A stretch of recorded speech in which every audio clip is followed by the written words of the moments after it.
Et après un mois de confinement au collège et lycée Hitea de Bora Bora, les 204 collégiens et lycéens étaient plutôt ravis de retrouver les bancs de l'école et les copains surtout, avec un maximum de 15 élèves par classe, des classes scindées en deux groupes, chaque groupe se présentant un jour sur deux.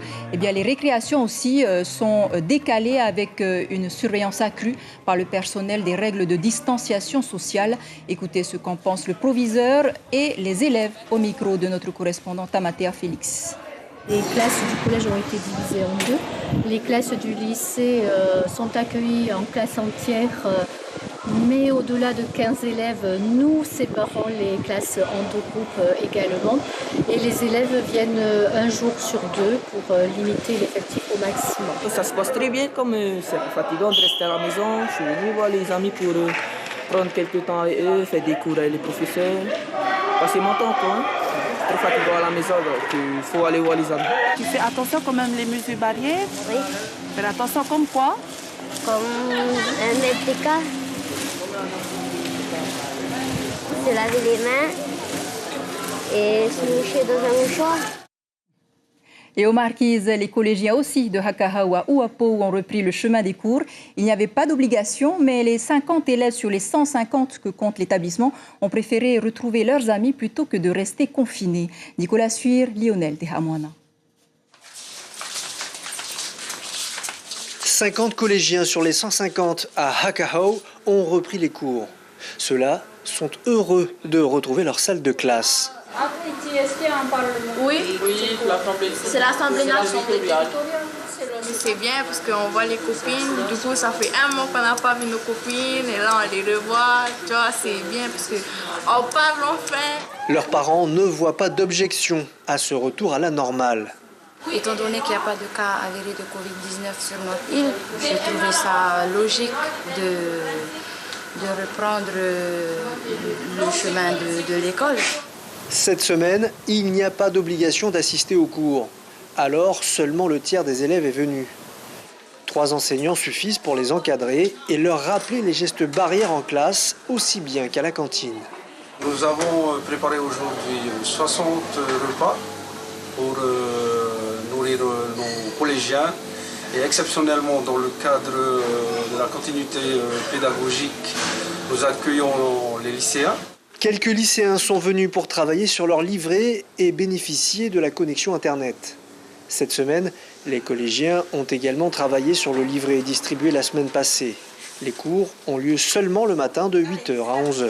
Les cours ne reprendront pas comme habituellement, mais ça nous permet d'accompagner au mieux les élèves qui sont en difficulté. La semaine prochaine, les programmes et les horaires reviendront à la normale avec obligation de présence pour tous les élèves du primaire et du secondaire. Et à Uapo, la même reprise est prévue pour les élèves du premier degré à partir de jeudi.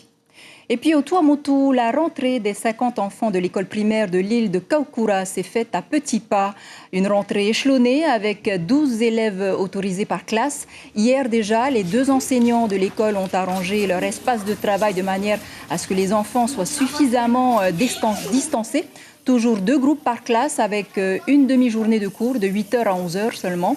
On écoute Rosalie Ateo, directrice de l'école Far Itamari Hitia de Kaukura, et un élève au micro de notre correspondant Lindsay Roua. Nous avons eu donc des consignes nous demandant de ne pas excéder le nombre de 12 élèves par classe pour respecter aussi la distance entre chaque enfant. Et comme d'habitude, le lavage des mains et tous les gestes. Qu'est-ce que tu as fait durant le confinement? J'ai travaillé sur les maths et le français que monsieur m'a fait envoyer par mail. Et j'ai joué à Fortnite. Je suis parti en paddle. Et vous le savez, cette rentrée est très particulière, non seulement pour les enfants, mais aussi pour les enseignants qui ont dû s'adapter à la situation. Nous allons dresser tout de suite un bilan de cette rentrée avec Heata Bulu, qui est avec la ministre de l'Éducation, Christelle Lehartel, en direct donc de la DG2E. Oui, Chiquita, justement, la ministre de l'Éducation, Christelle Lehartel, est toujours en visioconférence avec les chefs d'établissement des îles. Nous sommes à l'extérieur, c'est la raison pour laquelle nous sommes à l'extérieur. Elle fait le point sur l'accueil des élèves dans les archipels. Il faut savoir que presque toutes les écoles des îles ont ouvert leurs portes depuis hier pour accueillir les élèves, non pas pour reprendre les cours, mais bien pour assurer la continuité pédagogique. Nous allons entrer tout de suite dans la salle où se déroule la réunion, la visioconférence avec les chefs d'établissement pour rejoindre la ministre Christelle Lehartel qui répondra à nos questions. Donc merci de nous recevoir ce soir. Christelle Lehartel, venez d'avoir, vous êtes toujours en visioconférence avec certains chefs d'établissement des îles. Comment s'est déroulée l'ouverture de ces écoles? Alors, avant tout, avant de répondre à votre question, je voudrais d'abord saluer tous les élèves, les collégiens, les élèves du premier degré qui sont dans les archipels éloignés.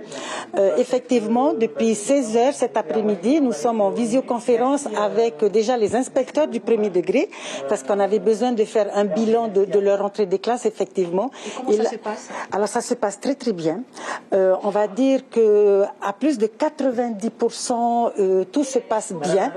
Je voudrais effectivement aussi saluer le travail d'équipe qui a été fait tant au niveau du personnel enseignant et du personnel non enseignant et surtout l'accompagnement formidable des communes, des agents communaux, pour l'accueil des élèves et surtout pour la préparation des écoles, le nettoyage des classes, l'organisation des transports, l'organisation de la cantine. Vraiment un grand merci et surtout un grand bravo à tout ce personnel dans les archipels éloignés. Justement, donc Tuamotu, presque 90% des écoles, Austral 100%, Marquise, donc ça va être jeudi. Les îles sous le vent seules, Rayate et Taha n'ont pas ouvert leurs écoles. Comment ils s'organisent pour respecter les gestes barrières? Alors, là, ils ont démarré l'accueil des élèves en alternance, soit au niveau des effectifs, soit au niveau des niveaux de classe. Donc, ils se sont organisés. Alors, avant de faire tout ça, ils se sont effectivement réunis. Le personnel enseignant, les chefs d'établissement, la commune, les représentants communaux. Et parfois, certaines communes ont aussi leur équipe sanitaire, leur équipe de la santé, qui était présent avec toutes ces équipes-là pour préparer la rentrée des classes. Donc, chaque école a sa particularité? Chaque école a sa particularité, surtout en fonction des effectifs. Il fallait être respectueux au niveau des effectifs pour mettre en place les gestes barrières. Est-ce que les élèves ont des masques, alors, des pour gels? Alors, effectivement, les gels sont proposés dans les établissements scolaires. Les masques dans certaines écoles sont déjà distribués au personnel. D'autres masques sont en train d'arriver, mais tout le personnel, effectivement, le personnel enseignant auront des masques. Alors, il y a des écoles qui refusent, il y a du personnel qui refuse, spécialement dans les archipels des Australes. Ils refusent de porter le masque parce qu'ils n'en voient pas l'utilité, puisque chez eux, il n'y a pas de cas de Covid-19. Alors, une question pour les élèves scolarisés dans une autre île, mais qui sont chez eux, par exemple celui qui est à Ronguiroa, mais qui est scolarisé à Tahiti. Il est accueilli dans les établissements scolaires où il est actuellement. Alors, il y a beaucoup aussi d'élèves qui étaient présents ici à Tahiti, qui sont retournés dans les îles, sont effectivement accueillis soit dans le premier degré, soit dans le second degré. C'est le cas, par exemple, des lycéens, parce qu'on a fortement insisté sur le fait d'accueillir tous ces élèves-là pour qu'ils puissent bénéficier de la connexion Internet et aussi des photocopieurs. Ils sont accompagnés aussi des enseignants, des professeurs qui sont à disposition. Nous avons aussi des enseignants qui étaient en vacances dans les archipels, qui ne peuvent pas revenir sur Tahiti, qui sont aussi présents sur les établissements scolaires. Une question pour les écoles de Tahiti et Moorea. Pour quand l'ouverture? On parle du 3 mai. Oui, alors on parle du 3 mai, mais pour l'instant, rien n'est encore confirmé. Moi, je ne peux pas m'avancer sur ces dates-là. J'ai aucune date encore pour l'instant. Tout ce qu'il faut savoir, c'est que nous, on se prépare quand même à ouvrir, parce que si le président me demande d'ouvrir les établissements scolaires, je donne un exemple. Demain, il faut que l'on soit prêt. Donc, nous avons déjà démarré une réflexion sur le sujet. Mais ça va être complètement différent. Il faut bien qu'on se mette d'accord que ce qui se passe dans les archipels éloignés et Tahiti et Moorea, ce sera deux situations vraiment bien différentes. Alors, qu'est-ce que vous dites aux familles qui n'ont pas accès à la continuité pédagogique, notamment ceux de Tahiti et Moorea? Effectivement, on a beaucoup d'enfants, malheureusement, qui n'ont pas accès, mais Ce soir, je veux quand même remercier les médias parce que la télé Polynésie Première et TNTV, vous faites un travail quand même extraordinaire au niveau des programmes que vous proposez à nos élèves. Bon, effectivement, vous avez travaillé en partenariat avec la DG2E. Aujourd'hui, c'est quand même difficile de dire qu'aucun élève n'est accompagné parce que je sais de sources sûres, puisqu'on a fait notre bilan aujourd'hui, que les enseignants, les élèves qui n'ont pas la télé ou qui n'ont pas les connexions Internet, ils sont contactés par les enseignants qui font un suivi régulier et journalier. Les parents qui n'arrivent pas à suivre leurs enfants, qu'est-ce que vous leur dites ce soir? Mais en fait, le principal, c'est pas ça. Le parent, ce n'est pas un enseignant, on est d'accord. Nous, ce qui nous importe, l'élève puisse avoir un contact avec l'école et que le parent joue son rôle de parent, accompagner, vérifier qu'effectivement l'enfant prend le temps tous les jours, 30 minutes ou 1 heure pour suivre son enfant. Mais je veux dire, c'est sûr que le parent, ce n'est pas un enseignant. Chacun, voilà. Mais c'est déjà bien si le parent accompagne son enfant. Patricia, une dernière question, une question sur votre état de santé. Donc, je crois que vous voyez, je suis en pleine forme. J'étais effectivement positive au virus du Covid-19. Alors, j'ai eu aucun symptôme. J'ai eu 34 jours d'isolement total. J'étais sur Papara, en isolement total. Je n'ai pas du tout l'autorisation de sortir de ma maison. Mais comme vous voyez, je suis en pleine forme.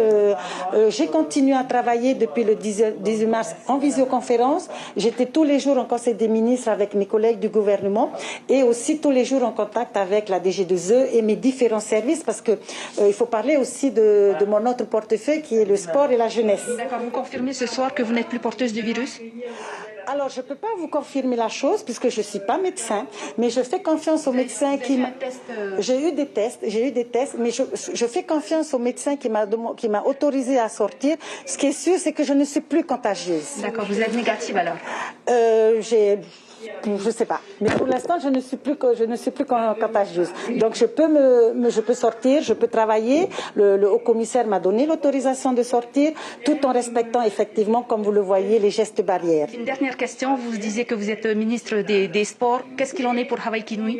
Alors, Hawaii Kinui, je pense que la fédération a décidé de l'annuler. Ça va être compliqué, parce que... Pas de subvention pour Hawaii Kinui? Alors, il faut qu'on soit bien d'accord. En ce qui concerne les subventions, rien n'a été arrêté. J'ai demandé à suspendre les subventions parce que ça va être en fonction de l'événement qui va être fait ou pas. Ils ont toujours les finances, mais il faut qu'on prenne les décisions. Donc j'ai mon équipe qui est en train de travailler avec aussi le monde du sport. Je suis en contact avec on va dire le COPF aussi, le monde du sport, les fédérations, mais on leur a envoyé un courrier pour leur dire que les subventions sont suspendues. Mais il faut qu'on soit d'accord. Pour l'instant, les manifestations, plus de 50 personnes ne sont toujours pas autorisées. Donc il faut qu'on soit d'accord et qu'on fasse très attention. Merci beaucoup, je vous en prie, avec plaisir, d'avoir répondu à nos questions. Donc voilà, à Chiquita, un point avec la ministre de l'Éducation et des Sports. Donc pour l'instant, les subventions pour le sport suspendues, les écoles des îles donc ouvertes pour la continuité pédagogique. Tahiti Moria, toujours pas de date d'ouverture des écoles. Merci Hayata Buluk ainsi qu'à la ministre pour ce bilan de la rentrée.